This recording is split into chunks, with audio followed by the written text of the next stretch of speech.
আসসালামু আলাইকুম রহমতুল্লাহ। স্বাগত আমাদের রান্নাঘরে। আজ ছোট্ট একটি কেক সাজিয়ে নিয়েছি চকলেট স্পঞ্জ কেক।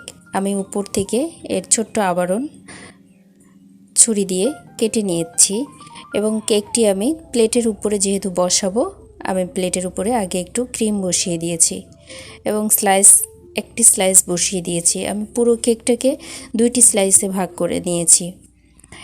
আমি উপর থেকে চকলেট গানাশ দিয়ে নিয়েছি এবং ক্রিম বসিয়ে সেট করে নিচ্ছি।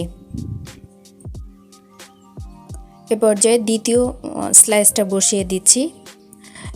একইভাবে গানাশ দিয়ে নিচ্ছি এবং ক্রিম বসিয়ে পুরোটা ক্রিম দিয়ে কোট করে নিব। চকলেট স্পঞ্জ কেকটা খেতে বেশ মজা, বিশেষ করে ছোট বেবিরা এটা খুব পছন্দ করে। ঘরোয়াভাবে আমি এটা তৈরি করে নিচ্ছি। এই তো কেকের ফিনিশিংটা হয়ে গেল। আমি উপরে এবার চকলেট গানাশ দিয়ে সাজিয়ে নিব।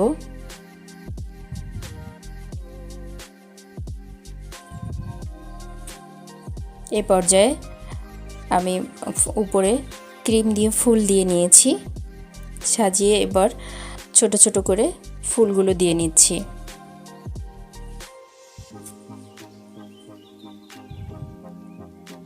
আমি এখানে সুগার ফুলগুলা দিয়ে একটু সাজিয়ে নিচ্ছি।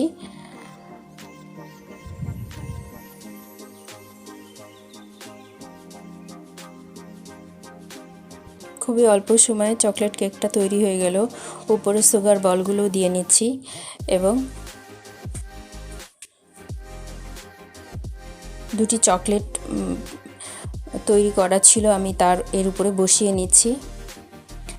এই তো কমপ্লিট হয়ে গেল আমার চকলেট স্পঞ্জ কেক। আমি একটু কেটে দেখাবো কতটা ভেতরটা কেমন হয়েছে।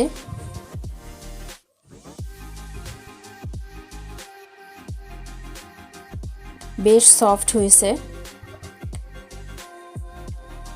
আলহামদুলিল্লাহ। বেশ মজা খেতে। এভাবে আপনারা সাজিয়ে নিতে পারেন চকলেট স্পঞ্জ কেক। সম্পূর্ণ ভিডিওটি দেখার জন্য ধন্যবাদ। আল্লাহ হাফেজ।